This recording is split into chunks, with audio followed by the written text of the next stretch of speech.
আলামিনের শুভ আগমন সম্পর্কে কি বলে বাবা? আমার নবী রহমাতুল লিল আলামিনের আব্বার নাম হইলেন আব্দুল্লাহ। কথা কোন ঠিক কিনা? খাজা আব্দুল্লাহ নবীর পিতা রে, আর মা হলেন মা আমিনা, ঠিক কিনা?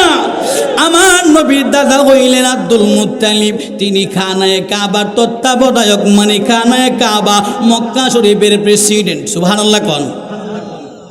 নবীর সাদ দাদা মক্কা শরীফের প্রেসিডেন্ট। এই যে কানা খাবার নাম শুনেন, এই খাবার তত্ত্বাবধানে ছিলেন আমার নবীর দাদা। সুবহানাল্লাহ বলেন না।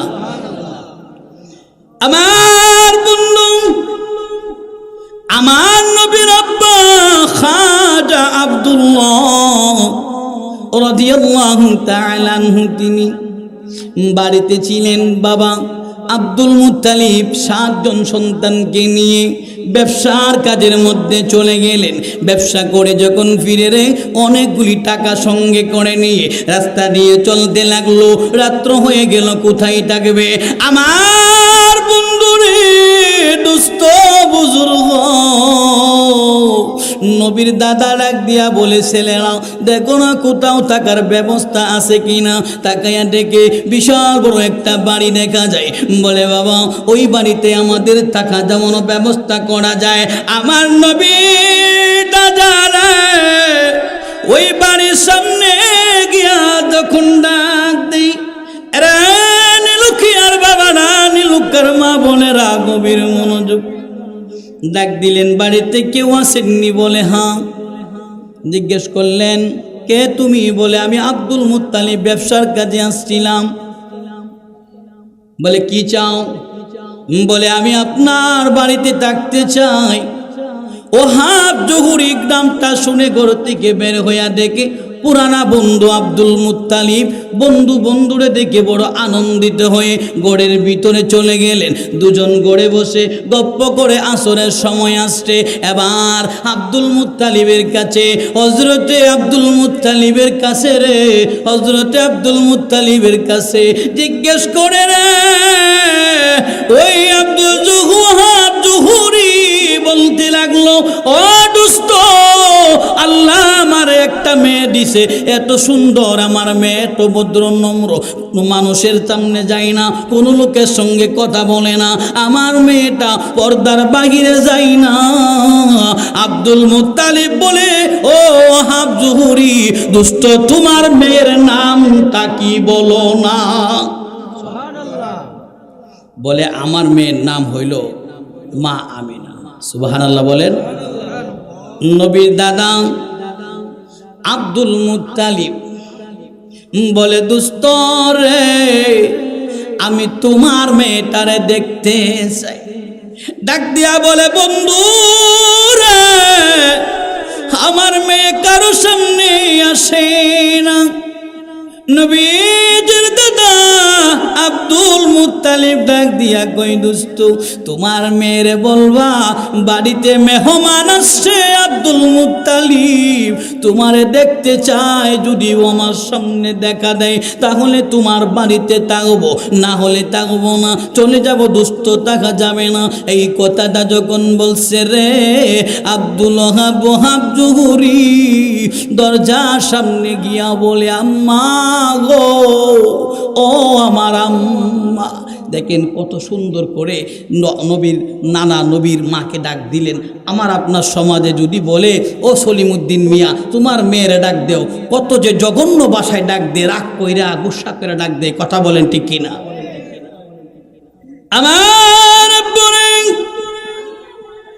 এদিকে নবীজির আম্মারে নবীজির নানা ডাক দিলেন, আম্মা গো দরজাটা খুলেন না। সালাম দিয়া বললেন, আম্মা কেমন আছেন? বলে, আলহামদুলিল্লাহ, কিছুক্ষণ আগেই দেখা হইছে, কথা হইছে, আবার জিগাইলেন কেমন আছেন? বললেন, ভালো আছি। আব্বা কিছু লাগবে নাকি? বলে, মা গো একটা কথা বলতে চাই, অনুমতি আছে? ডাক দিয়া কই, বাবা গো কি কথা বলবেন? ডাক দিয়া কই, মা গো বাড়িতে আসরের সময় মেহমান আসতে শুনছো? বলে আব্বা শুনছি। মেহমান চাই, মেহমানের সামনে তুমি আসো, মেহমান কথা বলবে। সুবহানাল্লাহ বলেন। মা আমিনা ওখান থেকে উত্তর দিলেন, আব্বা গো মেহমানের নামটা বলেন।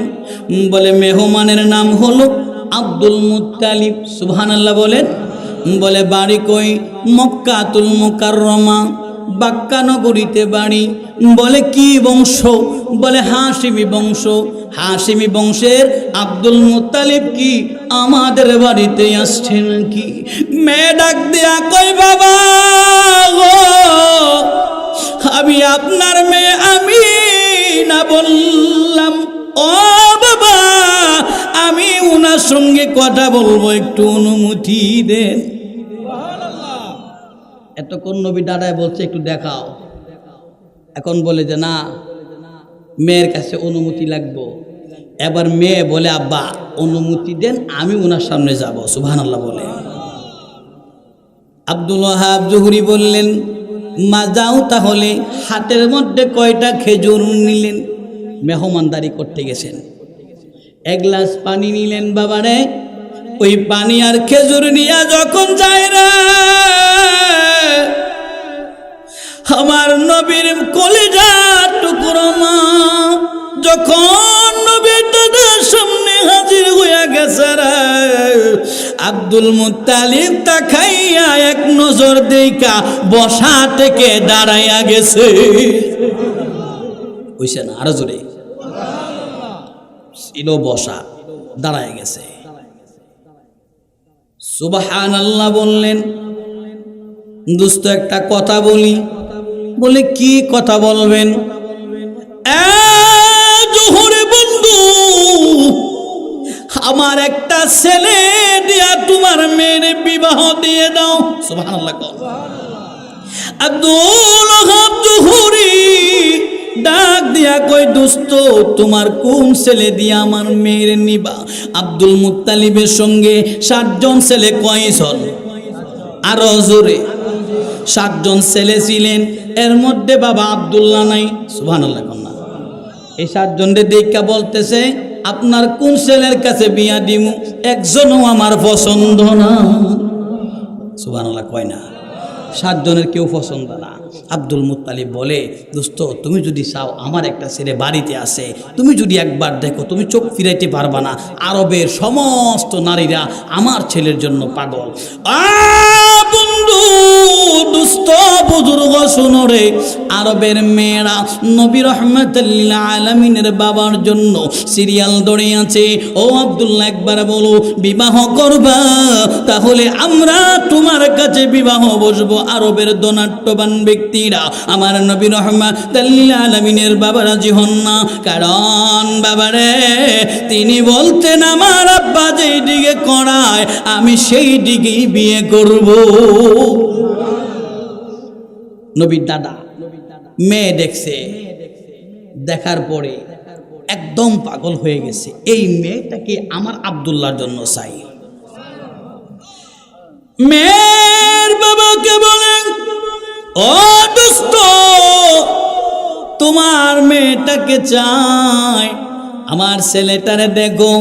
বলে তাইলে তোমার ছেলেরে আনো। পাঠায় দিলেন আবু লাহাব রে। কারে? কথা কয় না কারে? তখন কিন্তু আবু লাহাব এমন বেঈমান পরিচিত, যদিও ঈমান ছিল না, কিন্তু নবীর সাথে দুশমনি তখন আর করে নাই, ঘৃণিত ছিল না। নবীর চাচা ছিলেন তো, নবীর চাচারে আবু লাহাব রে পাঠাইলেন, যাও গিয়ে তোমার ভাই আব্দুল্লাহকে নিয়ে আসো। আমার বন্ধুরা বাবাজিরা রে, আমার নবী রাহমাতুল লিল আলামিনের চাচা আয়েশা নবীর আব্বাজি আব্দুল্লাহ রাদিয়াল্লাহু তাআলা আনহুকে নিয়ে যখন চললেন, হযরতে আব্দুল্লাহ রাদিয়াল্লাহু তাআলা আনহুর চেহারা মোবারক দেখে আরে দোস্ত বুজুর্গ আব্দুল ওয়াহাব জোহরি আশ্চর্য হয়ে গেছে। এত সুন্দর চেহারা যেন রে ওই কপালে নূর জলমল জলমল করে। নূর আসেনি? এবার কথাবার্তা হয়ে গেল। মেরে বাবা জিগায়, মা কারো সামনে কোনোদিন যাও নাই, কিন্তু মারা এই জীবনের প্রথম কোন লোকের সঙ্গে দেখা করতে চাইলাম। ডাক দিয়ে বলে, বাবা আমি রাতের বেলা যখন ঘুমাইতাম আমি এই লোকটারে স্বপ্নে দেখতাম, ওনার ছেলের সাথে আমার বিয়ে হবে, এই কথাটা আমি শুনতে পাইলাম। বাবা গো, এই জন্য আমি চাইছি হাশিমি বংশের আব্দুল মুত্তালিবকে আমি একটা নজর দেখি, স্বপ্নের সঙ্গে মিল আসেনি। ওরে প্রেমের ডুরি বান্দরে মদিনার সনে, হাই হাই প্রেমের ডুরি বান্দরে মদিনার সনে, হাই হাই নূর নবী বানাইছে আল্লাহ প্রেমের কারণে, নূর নবী বানাইছে আল্লাহ প্রেমের কারণে, প্রেমের ডুরি বান্দরে মদিনার সনে, হাই হাই প্রেমের ডুরি বান্দরে মদিনার সনে। কথা বলেন ঠিক কিনা? নবী আমরা চাই কি চাই না? দুষ্ট বুজুর্গ শোনো রে, অন্তরের গান লাগাইয়া শোনো। নবী রাহমাতাল লিল আলামিনের মা বললেন, আমি স্বপ্নে দেখেছি হাশিমি বংশের কুরাইশি গোত্রের হযরতে আব্দুল মুত্তালিবের ছেলের সঙ্গে আমার বিয়ে হবে গো বাবা। এই কথাটা যখন বললেন, হযরতে আব্দুল্লাহ রাদিয়াল্লাহু তাআলা মুখে দেখে রে আমার নবীজির আম্মা এই কথাটা বলার আগে নবীজির নানা ভাই দাঁড়াইয়া এই কথাটা বললেন, ও দোস্ত আমার, আমি কয়েকদিন যাব স্বপ্নে যুগে এই যুবকরেই খুঁজে বেড়াই। তুমি যখন বলছিলা যে আমি তোমার ছেলের দেখার জন্য বারবার মানা করেছিলাম, কেন বন্ধু জানো? আমার স্বপ্ন যোগে এই যুবক বহুদিন যাবত আমাকে বারবার দেখা দিচ্ছে, আমি আমার এই যুবককে খুঁজছিলাম, এই জন্য বন্ধু তোমাকে মানা করেছিলাম। সুবহানাল্লাহ বলেন না? আমার বন্ধু, বন্ধু রে, নবীজির মা এই কথা বললেন, আবার নবীজির নানা এই কথাটা বললেন। বলার পরে দুজনের মধ্যে কথাবার্তা হয়ে গেল, গার্জিয়ানের মধ্যে ইজাব কবুলের মাধ্যমে বিয়ে হয়ে গেছে। আমার নবী রাহমাতুল লিল আলামিন দুনিয়ার জমিনে তখনও আসে নাই। মা আমিনা মাত্র শ্বশুর বাড়িতে গেলেন, ঘরের ভিতরে যখন গেল দরজায় আঘাত দিল, বাড়ি ভরপুর মানুষ, এলাকার রাজকীয় মেয়েরা। আয়েশা বলেন, ও আব্দুল্লাহ, আমরা বহুদিন ধরে ঘুরে বিবাহ করো না, কিন্তু তুমি কেমন মেয়ে বিয়ে করছো দেখতে চাই। আব্দুল্লাহ রাদিয়াল্লাহু তাআলা আনহু যখন ঘর থেকে বাহির হইল রে, ওই মহিলারা বলে, এখনো তোমারে বলি বিয়ে করছো কোনো আপত্তি নাই, আমাদের সঙ্গে একবার বিবাহ বসে যাও, আমাদেরকে বিবাহ করে নাও, আমাদের কোনো আপত্তি নাই। আম্মা আমিনা করে থেকে কথাটা শুনে রে দর দিয়া ঘরের দরজায় আয়েশা আমার নবী রাহমাতুল লিল আলামিনের বাবারে টান দিয়া ঘরে নিয়ে দরজাটা বন্ধ করে দিলেন। দরজাটা বন্ধ করিয়া রে এই কপালের মধ্যে একটা চুমু খাইছে। এবার নবীর বাবারে বললেন, যান বাইরে যাইতে পারেন। সুবহানাল্লাহ। দরজায় যখন দাঁড়াইছে সমস্ত মেয়েরা অফার দিচ্ছে, এখনো বলি আপনি বলেন আমাদের কি বিয়ে করবেন, আমরা সবাই আপনার সাথে বিয়ে বসতে রাজি। এমন সময় মা আমিনা ঘর থেকে আইসা টান দিয়া ঘরে ঢুকায়া দরজা দিছে বন্ধ কইরা একটু পরে কপালে সুমা দিয়া বলছে, এবার যাইতে পারেন। সুবহানাল্লাহ বলেন। নবীজির বাবা দরজাটা খুইলা যখন তাকাইছে, আরে নীলুখার বাবারা, বন্ধুরা, মা বোনেরা, নবীজির দাদার দিকে যখন এই কথাটা শুনছিল, আমার ছেলের একবার দেখেন আরবের মানুষ পাগল, মা আমিনার কথাটা মনে আছে না নাই? উনি কিন্তু এতগুলা লোক দেইকা স্বামীরে টান দিয়া গড়ে নিয়া কপালের মধ্যে চুমু দিয়া ছাইরা দিলেন। যান নবীজির পিতা খাজা আব্দুল্লাহ দরজাটা খুলি তাকাইলেন। এলাকার মহিলারা এখন মাথা নিচু করে চলে যায়। ডাক দিয়া বলে, রে রবের সুন্দরী রমণীরা, এতক্ষণ আমার সঙ্গে বিবাহ হবার জন্য পাগল ছিলা, এখন কেন মাথা নত করে দিলা? চলে যাইতে চাও কেন রে?